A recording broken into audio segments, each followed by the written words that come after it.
Assalamualaikum warahmatullahi wabarakatuh. Selamat datang kembali di pelajaran mikrobiologi kesehatan. Masih dengan saya, Pak Dimas Prapanca untuk kelas 12.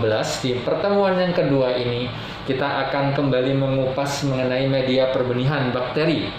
Nah, kemarin kita sudah tahu pengertiannya apa, media perbenihan bakteri, lalu apa syarat-syarat yang harus dipenuhi dari sebuah media perbenihan bakteri sehingga bakteri bisa tumbuh di atasnya. Lalu kita juga sudah belajar mengenai beberapa istilah-istilah seperti sterilisasi, lalu setelah itu apa itu autoklaf, apa itu desinfeksi, dan beberapa istilah lainnya. Sekarang kita akan masuk lebih spesifik membahas media perbenihan itu apa, lalu bagaimana jenis-jenisnya. Apakah semua media perbenihan bisa dipakai untuk semua jenis bakteri? Nah, kita akan bahas hari ini. Yang pertama kita akan klasifikasikan dulu ya. Kita golongkan media-media perbenihan bakteri. Secara garis besar, klasifikasi media itu dibagi menjadi 3. Ya, 1 berdasarkan dengan susunan kimianya. Oke. Bahan kimia penyusunnya. Nah, susunan kimianya ini juga nanti terdiri dari beberapa kriteria-kriteria. Nah, yang kedua adalah berdasarkan dengan konsistensi. Oke. Konsistensi ini berarti bentuknya, ya. Ada 3 jenis bentuk, nanti kita bahas.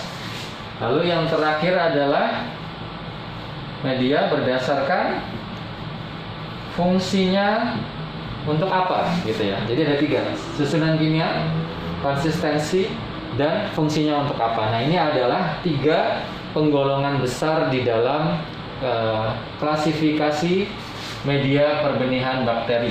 Jadi kita tidak boleh sembarangan memilih media perbenihan untuk menumbuhkan bakteri-bakteri yang kita inginkan gitu. Jadi harus ada penggolongannya dengan jelas supaya apa ya, supaya bakteri yang kita inginkan tumbuh. Dan misalnya kita ingin menyingkirkan bakteri yang kita tidak inginkan atau mikroba yang lain, maka itu bisa dimatikan oleh media perbenihannya. Baik, kita yang pertama ya, mengenai klasifikasi media berdasarkan susunan kimia. Oke, berdasarkan susunan kimia itu ada beberapa jenis. Yang pertama ada media anorganik. Oke. Media anorganik ini berarti bahan penyusunnya adalah bahan-bahan anorganik, di mana biasanya spesifik ya, isinya bahan kimia begitu. Nah, yang kedua adalah media organik. Nah, kalau organik ini bahan penyusunnya itu bisa kita temui di beberapa tempat secara mudah. Misalnya kita mau membuat media perbenihan yang dicampur dengan darah. Nah, darah itu kita bisa ambil dari darah domba atau menggunakan darah manusia, tapi biasanya spesifik hanya untuk yang bergolongan darah O. Nah, itu kan bahan organik tuh dari tubuh kita. Atau ada yang menggunakan hati dan otak marmut atau tikus. Itu biasanya ada salah satu media namanya brain heart infusion. Lalu ada juga yang pakai kentang, pakai wortel. Nah, itu pakai media organik namanya. Jadi susunan penyusun kimianya bahan-bahan organik. Bahan-bahan yang ada di kehidupan kita secara mudah kita dapatkan. Oke, selanjutnya ada lagi yang namanya media sintetik. Oke. Nah, media sintetik ini adalah media yang susunan kimianya bisa diketahui dengan pasti. Nanti kalau misalnya murid-murid semua main ke laboratorium itu di samping kelas, di samping kantor guru, di situ ada beberapa bahan media perbenihan yang dalam bentuk serbuk. Jadi di situ bisa kita lihat tuh susunan kimianya. Oh, kalau ini misalnya saya kasih contoh ada MCA. Oke. MCA itu adalah McConkey agar. McConkey agar. Oke. Nah, di dalam McConkey agar itu ada komposisinya. Misalnya NaCl berapa persen, lalu setelah itu ada juga komposisinya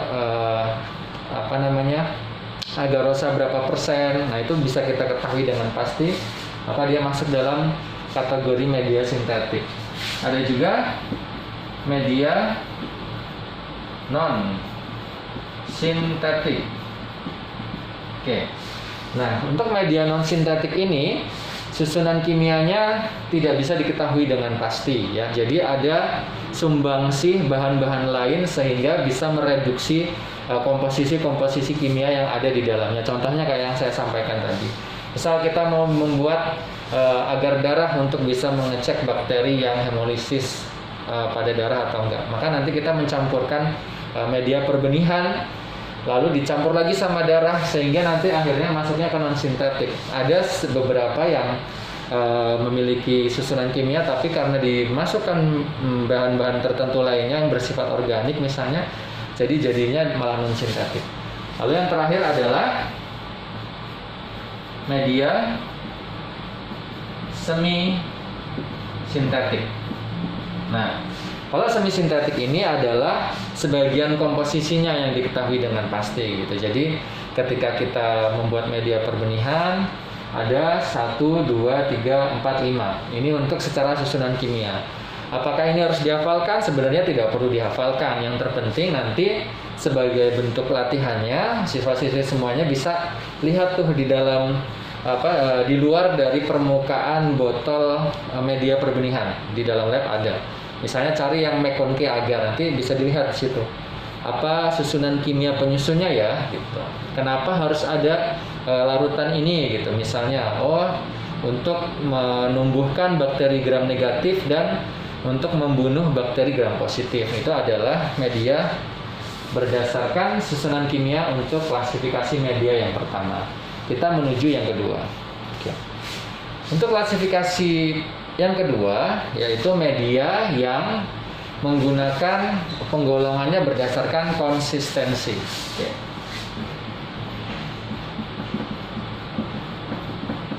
Oke. Apa itu konsistensi? Jadi konsistensi ini adalah bentuk dari medianya. Ada 3 bentuk dari media berdasarkan konsistensi. Yang pertama adalah media padat. Oke. Media padat ini biasanya konsistensinya bentuknya adalah agar, seperti agar-agar. Pernah makan swallow agar yang dibuat oleh ibu di dapur? Nah itu biasanya kita kan kalau melihat ibu atau mungkin pernah membantu ibu, media perbenihan itu seperti itu sebenarnya. Jadi ada wadah, kita masukkan serbuk swallow agar, lalu setelah itu dicampurkan lagi dengan air, dipanaskan sebentar, lalu setelah itu didinginkan, kemudian dimasukkan ke dalam kulkas. Tata laksananya hampir-hampir mirip, cuman ada beberapa step-step yang harus ada. Karena kalau misalnya kita buat media perbenihan, kita ingat kemarin harus steril. Nah itu tadi saya cuman mencontohkan ya bahwa membuat media agar itu nanti mirip-mirip seperti itu. Untuk konsistensi media padat itu kita menggunakan agarosa ya. Nah setelah itu kita juga bisa menggunakan flat atau cawan Petri ya untuk wadahnya. Ada juga media padat yang ditaruh di tabung. Oke, nah untuk media tabung ini biasanya spesifik untuk agar miring. Apa yang miring? Nah, jadi nanti pada saat kita bekukan di dalam tabung, kita membekukannya tabungnya posisinya dimiringkan. Sehingga nanti ada permukaan yang sifatnya miring di dalam tabung reaksi, dan disitulah kita akan menanam bakterinya. Yang pertama ya, media padat secara konsistensi. Yang kedua adalah media semi padat. Berbeda dengan media padat, dimana kalau media padat itu kita pelet ya, cawan Petri atau tabung reaksi. Ketika kita bolak-balik dia aman dia, karena sifatnya sudah terjadi pembekuan, di mana di situ sifat agar padat ini konsistensinya keras sehingga nggak jatuh. Tapi kalau misalnya media semi padat itu konsistensinya itu setengah, semi ya. Ada cairannya masih, tapi juga ada padatannya.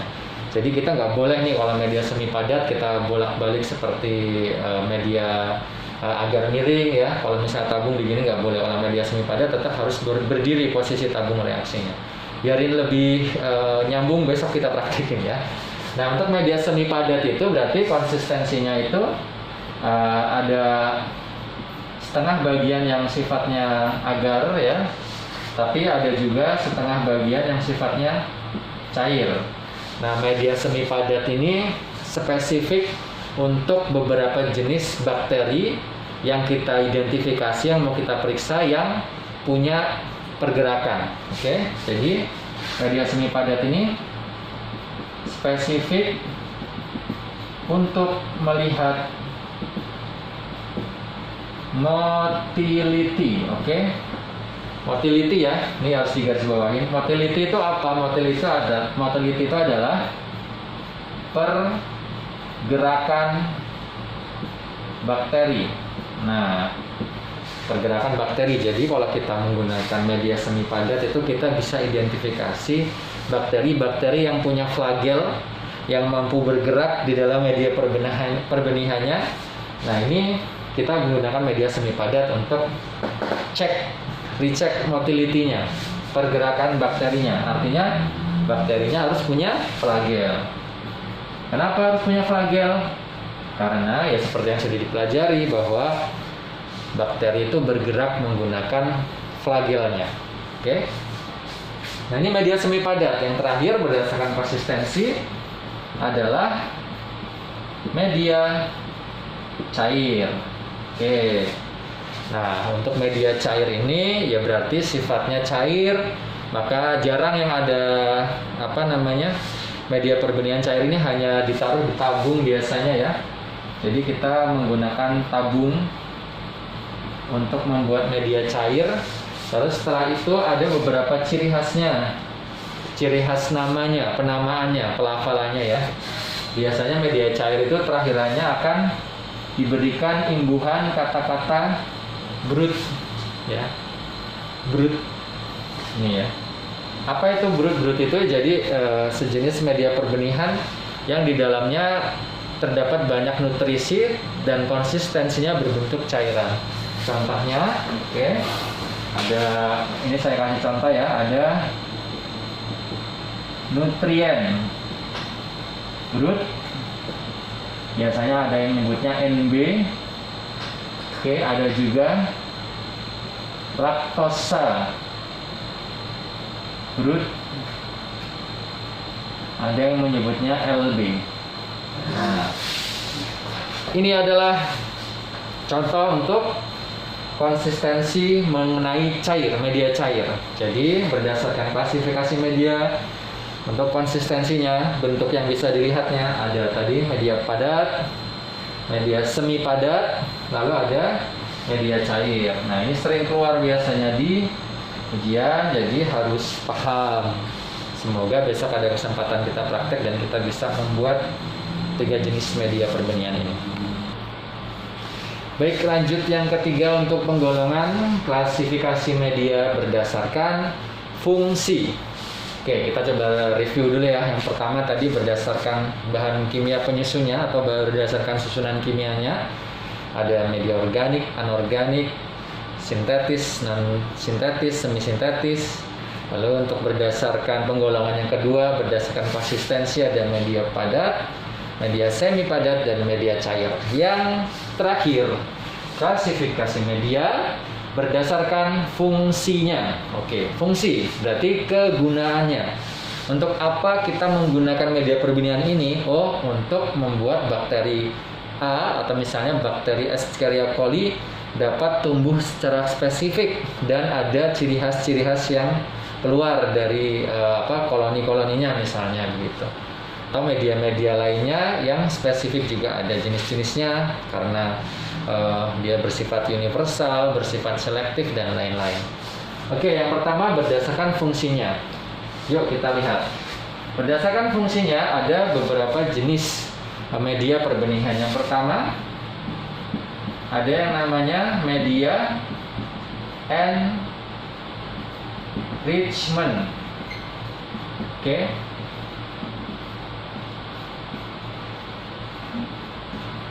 Oke, media enrichment atau media yang diperkaya.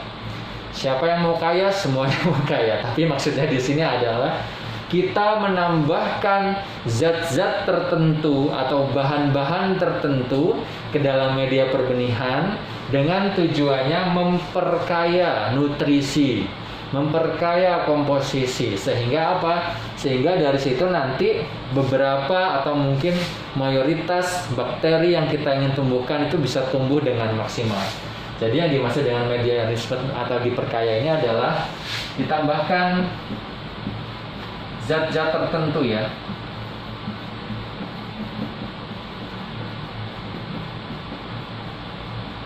Oke, ditambahkan zat-zat tertentu supaya itu tadi semakin banyak komposisinya, semakin banyak nutrisinya, sehingga semakin spesifik bakteri yang ditumbuhkan atau semakin banyak jenis mikroba yang ditumbuhkan. Jadi harus ditambahkan zat-zat tertentu. Apa contohnya? Misalnya kita tambahkan darah ke dalam media perbenihannya. Lalu setelah itu ada juga yang menambahkan serum, oke? Atau bahan-bahan organik lainnya. Nah, inilah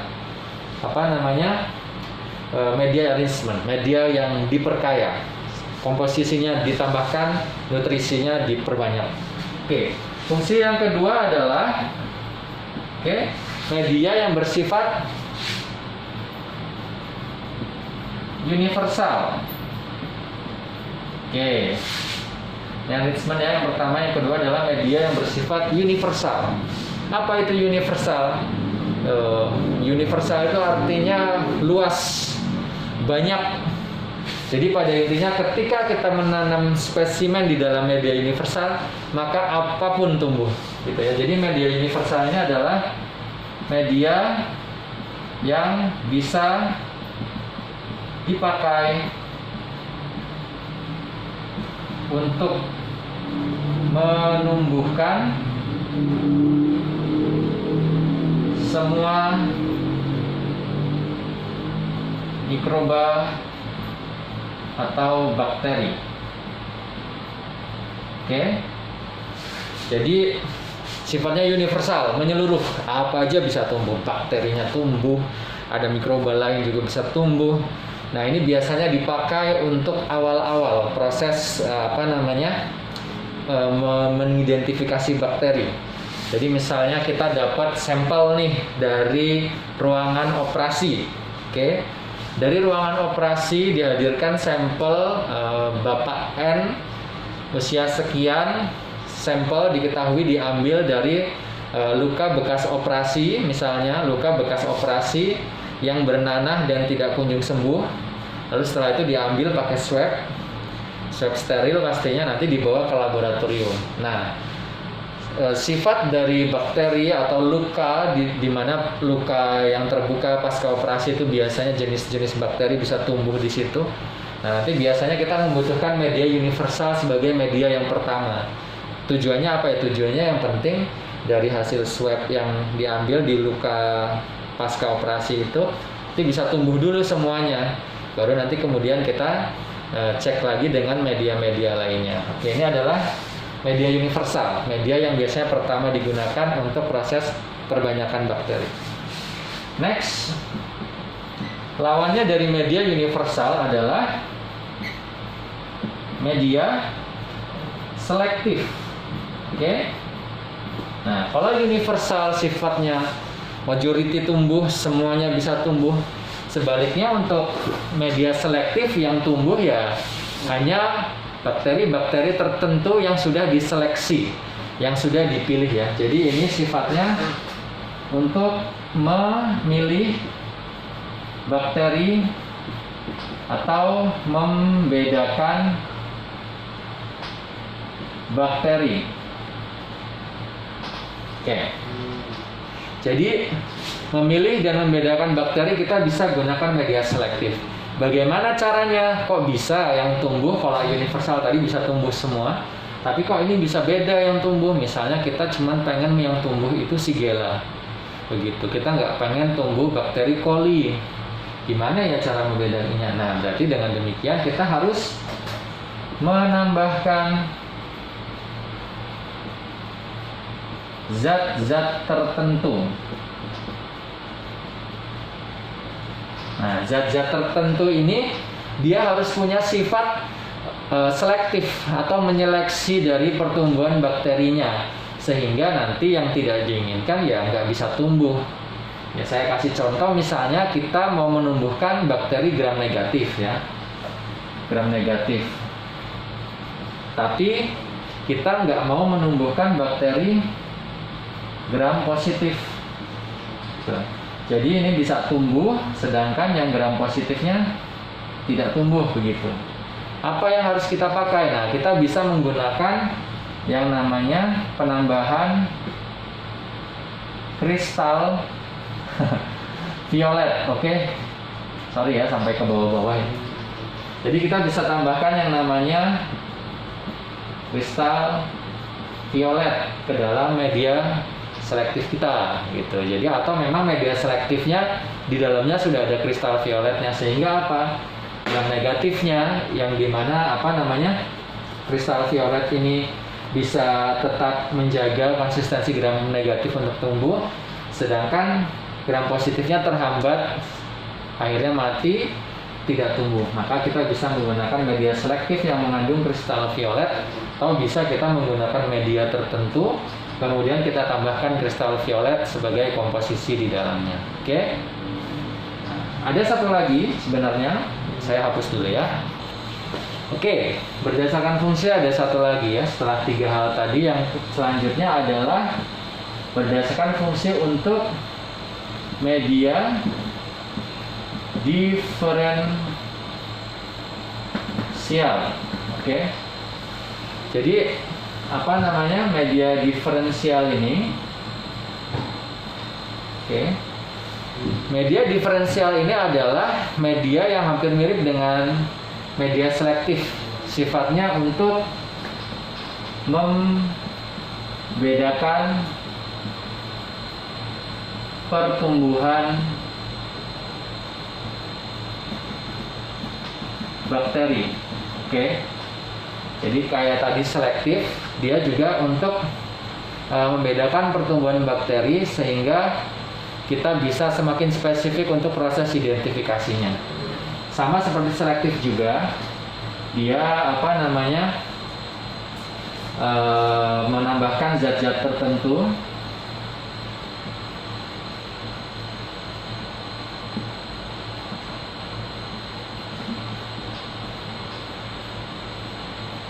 yang fungsinya kayak tadi ya. Tapi bedanya sama selektif, kalau selektif itu bakterinya dihambat dan dimatikan, kalau media diferensial ini biasanya bakterinya tidak dihambat atau tidak dimatikan. Jadi misalnya ada satu jenis bakteri, dia akan dilihat kemampuannya untuk bereaksi berdasarkan zat-zat yang ditambahkan. Misal, kita nanti membuat BAP, blood agar plate. Oke.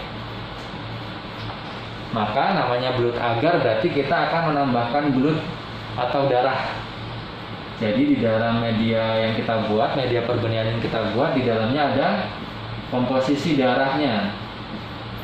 Nah, di sini nanti kita akan melihat beberapa hal. Misalnya kita akan melihat kemampuan hemolisis. Oke. Lihat kemampuan hemolisis. Apa itu kemampuan hemolisis?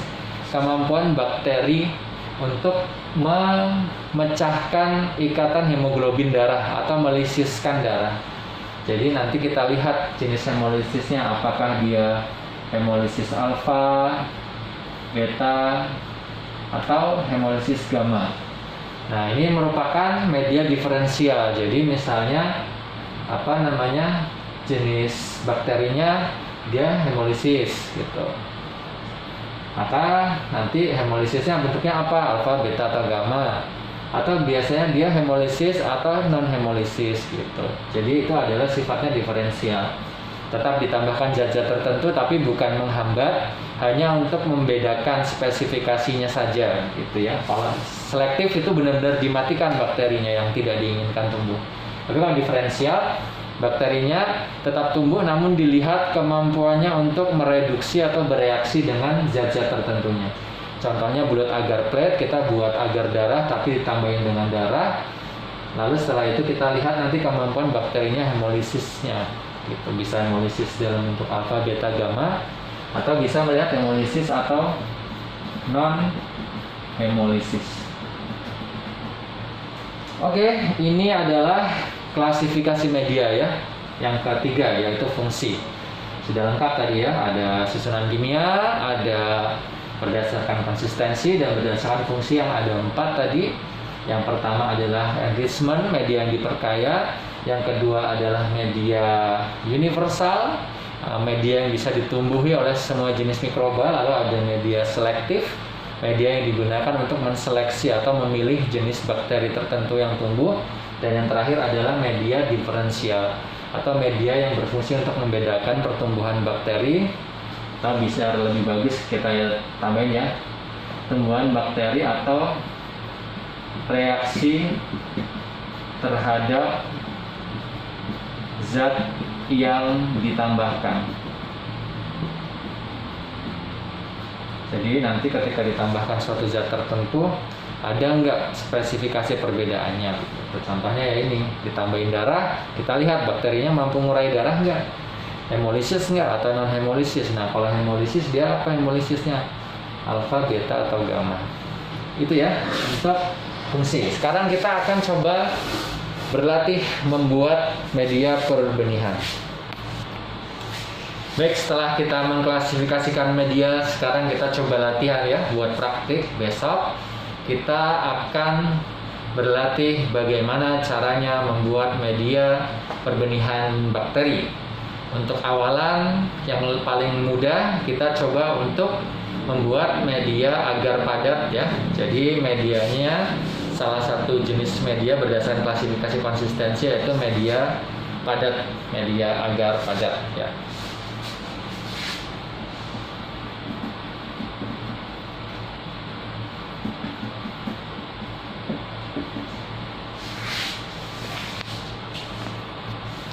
Baik, ini hanya latihan yang nanti coba siswa-siswi semuanya dibayangkan di dalam kepala.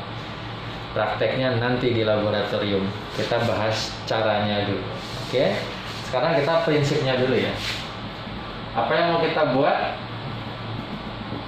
Media agar ya, berarti secara konsistensi tadi apa? Padat ya. Oke, prinsip dalam membuat media adalah kita harus memastikan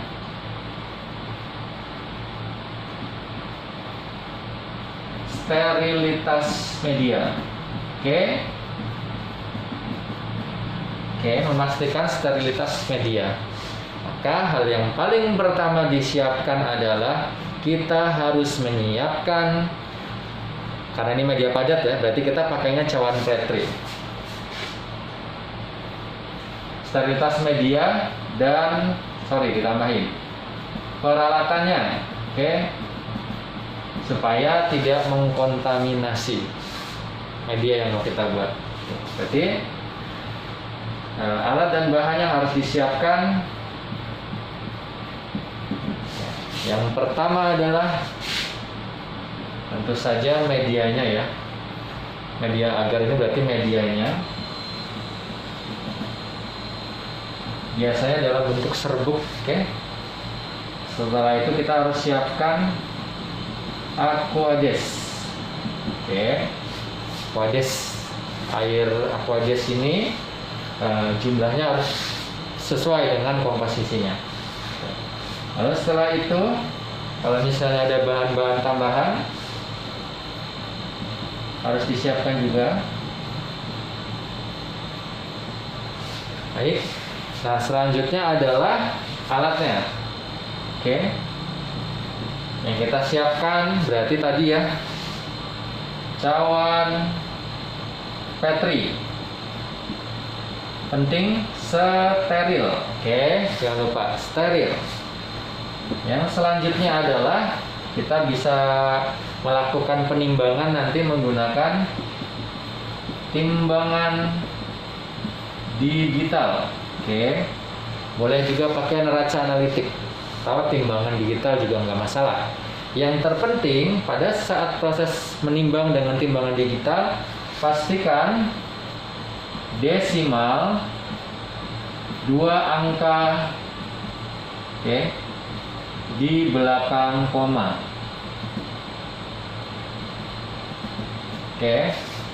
Pastikan 2 angka di belakang koma. Misal nanti disuruh nimbangnya 15 gram, berarti timbangannya harus bisa menimbang dengan 2 angka di belakang koma seperti ini ya desimalnya.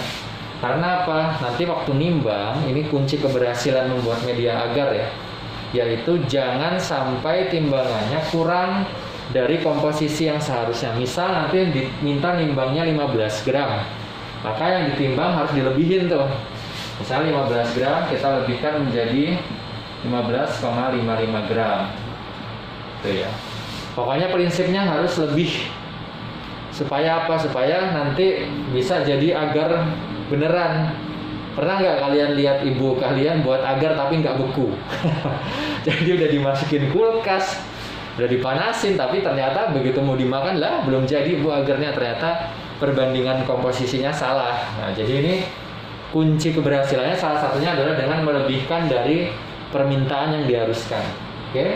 Ingat timbangan digitalnya harus 2 digit angka di belakang koma.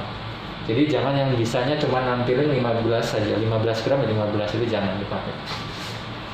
Lalu selanjutnya untuk aquades, mengukurnya berarti kita butuh apa? Gelas ukur ya. Gelas ukur boleh apa lagi ya, pakai gelas ukur bisa, atau Erlenmeyer ya boleh juga lah, nggak masalah. Cuman kan Erlenmeyer kecil ya, jadi paling enak itu pakai gelas ukur. Karena biasanya kita kalau membuat kan akan buat banyak. Misalnya nanti praktek buatnya untuk 20 orang, berarti ya jumlahnya banyak. Akan bisa pakai gelas ukur saja, boleh. Erlenmeyer juga boleh. Sifatnya tidak kuantitatif kok, yang penting pas mililiternya. Setelah itu batang pengaduk.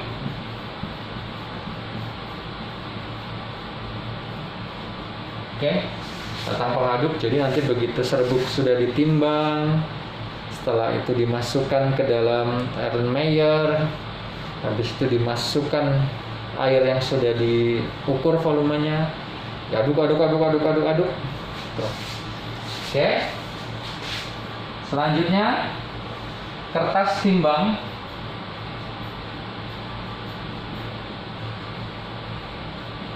Kertas timbang bisa pakai kertas timbang khusus atau ya kertas biasa aja juga nggak masalah. Yang penting pastikan nanti pada saat nimbang kita tekan tombol ter, di-nolkan lagi ya. Besok kita pada saat praktek kita coba. Kertas timbang ini tujuannya untuk pada saat proses penimbangan serbuknya kita taruh di atas kertasnya, jadi nggak mengotori timbangannya. Selanjutnya ada batang pengaduk sudah, kertas timbang sudah. Kompor.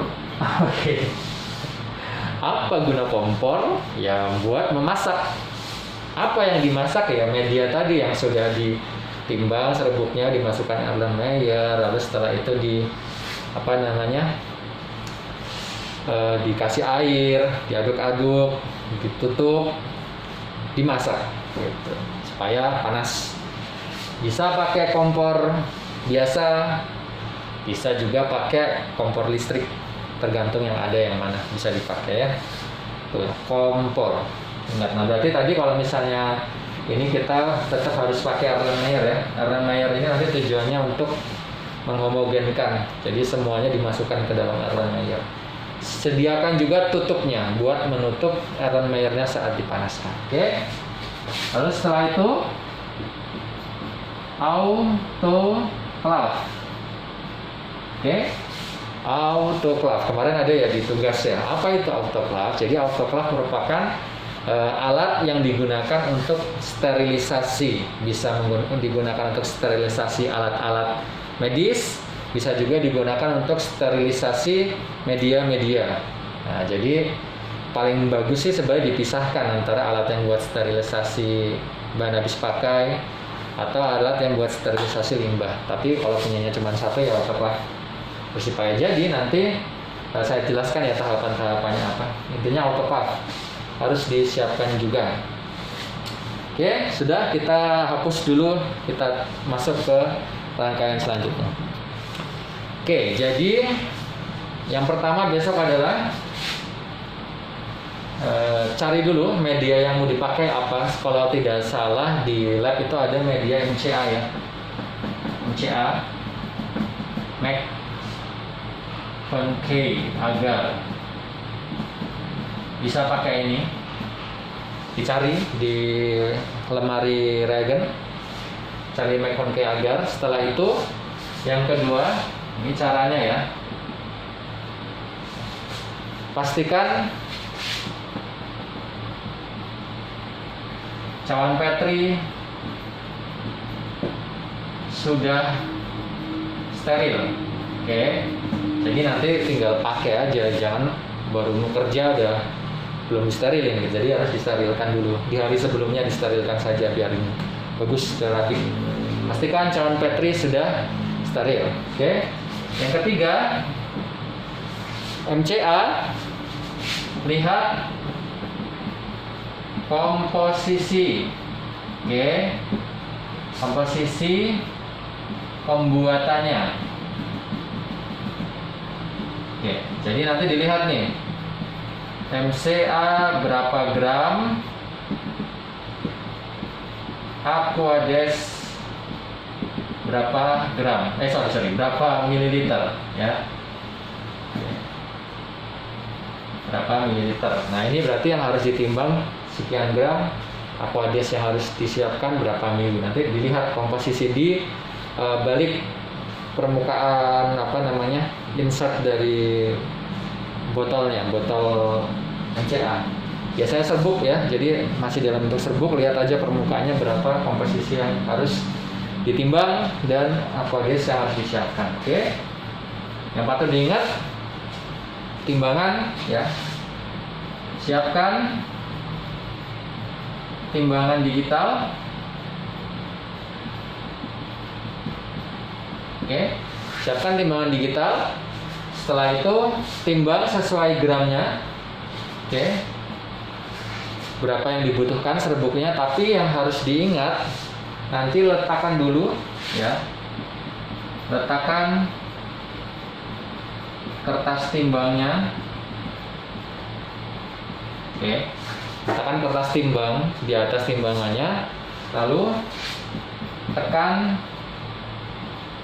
tombol ter ya, tarik, ter. Oke, ter ini artinya dienolin lagi. Jadi pada saat kita menimbang, kalau kertasnya ditaruh di atas kan pasti nambah tuh beratnya.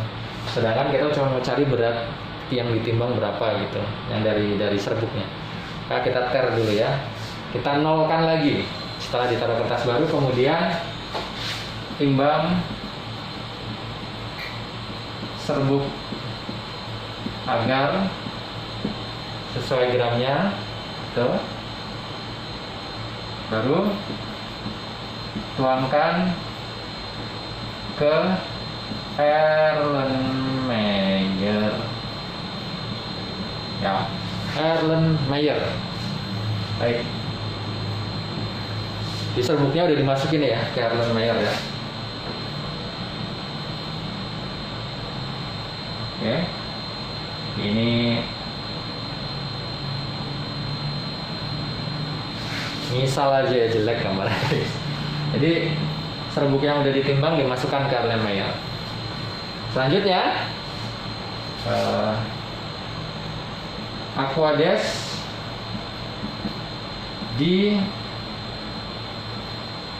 diukur atau diukur volumenya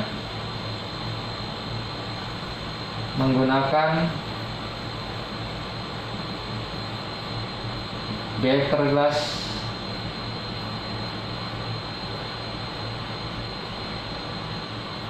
Oke, jadi Aquades ini udah disiapin. Misalnya dimintanya 1000 ml, masukin ke beaker glass, ukur 1000 ml. Setelah itu kalau sudah sesuai ukurannya, masukkan ke Erlenmeyer yang tadi sudah ada serbuknya.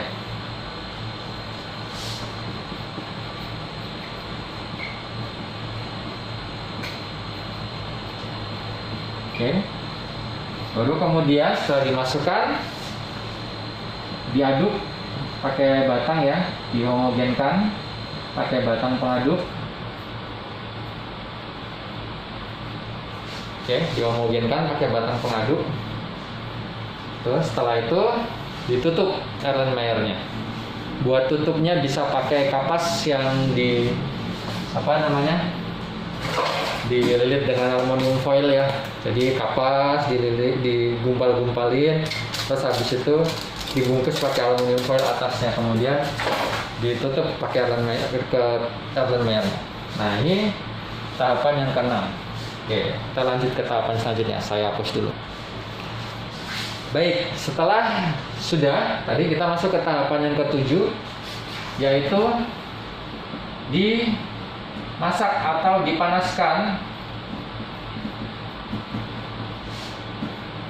sampai mendidih.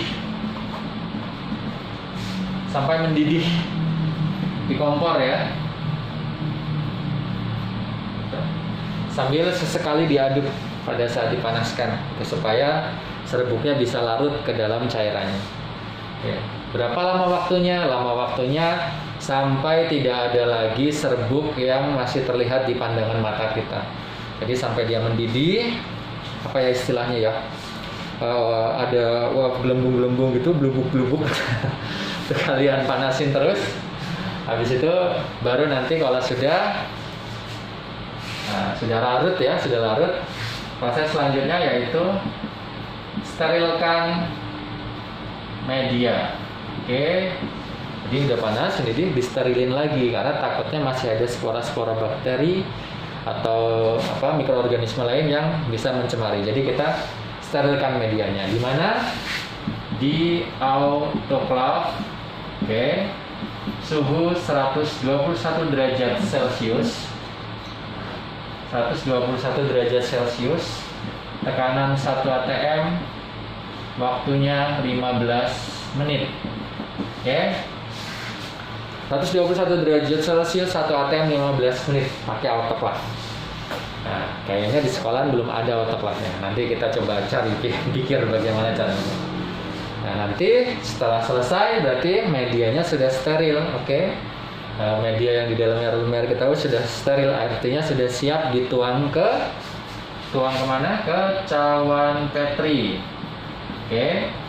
Cawan Petri yang mana? Yang steril. Jadi steril ketemu steril aman. Cawan Petri steril, dituangkan medianya. Oke, dituangkan medianya ke dalamnya sampai bagian berapa ya? Seperempat ya. Sampai berapa ya? Kiranya. Saya gambarkan saja deh. Jadi misalnya ini platnya, ini tutupnya ya. Oke, ini ada plat, ada tutupnya, cawan Petrinya. Maka jangan sampai mentok di bagian atasnya nuangnya. Jadi di sini ya. Lebih dari setengah bagiannya, tapi jangan terlalu mentok sampai ujung tinggi cawan Petrinya. Oke. Besok pada saat praktek kita coba. Nah, setelah itu pada saat menuang ini jangan nunggu dingin ya. Jadi pada saat masih agak sedikit hangat-hangat langsung dituang tuh. Nah, proses menuangnya juga harus hati-hati. Cawan Petri dan tutupnya nggak boleh dibuka lebar-lebar. Ini technically banget. Besok kita prakteknya itu technically banget ya. Jadi hati-hati. Sampai seperempat bagian, oke? Setelah itu tutup, diamkan sampai jadi agar ya.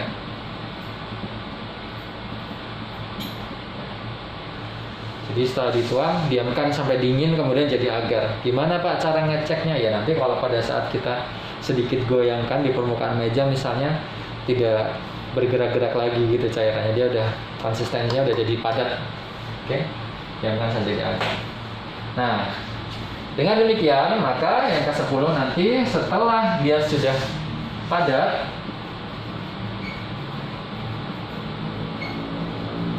setelah padat ya medianya, sudah kita pastikan, kita goyang-goyang di atas meja begitu, digoyang-goyang begitu di atas meja, tidak ada cairan yang terlihat mata bergoyang-goyang ke sana kemari, berarti dia sudah jadi agar. Maka peletnya dibalik. Oke. Balik dengan posisi bagian tutupnya ada di bawah.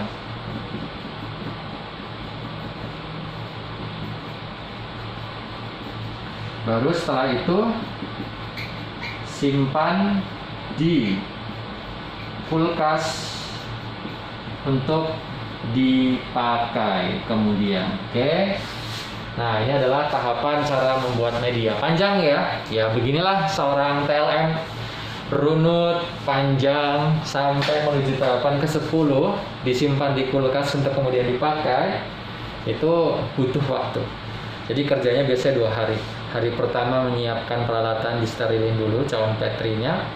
Lalu di hari keduanya baru menimbang, melarutkan bahan, menuang ke cawan petri yang sudah disterilkan hari sebelumnya, beku, masukin kulkas. Baru kemudian bisa dipakai. Baru bisa dipakai. Belum identifikasi bakteri. Panjang banget pastinya. Lelah? Iya pasti. Tapi kalau kita praktikkan dengan menyenangkan, enjoy, senang, menarik. Semoga kita bisa memenuhi kompetensi membuat media. Baik, saya akhiri untuk pertemuan hari ini. Saya ucapkan terima kasih atas kesempatannya menyaksikan. Jangan lupa, tugasnya adalah membuat rangkuman dari pertemuan hari ini. Yang paling penting ini juga harus dimasukkan ya, tata cara pembuatan media perbenihan. See you di pertemuan selanjutnya. Kita bisa praktik asalkan semuanya sudah paham. Terima kasih. Assalamualaikum.